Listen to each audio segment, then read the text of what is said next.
Hi, welcome back on Do It Yourself channel. Today gonna show you how to add the picture into your contacts on your Samsung Galaxy A18. To do this operation, go to your contacts and choose the contact which you want. To edit,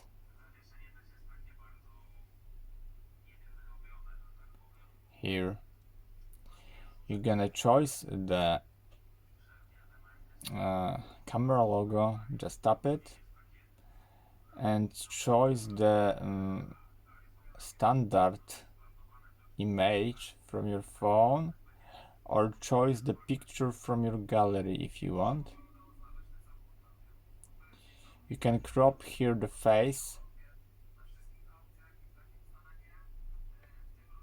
Done.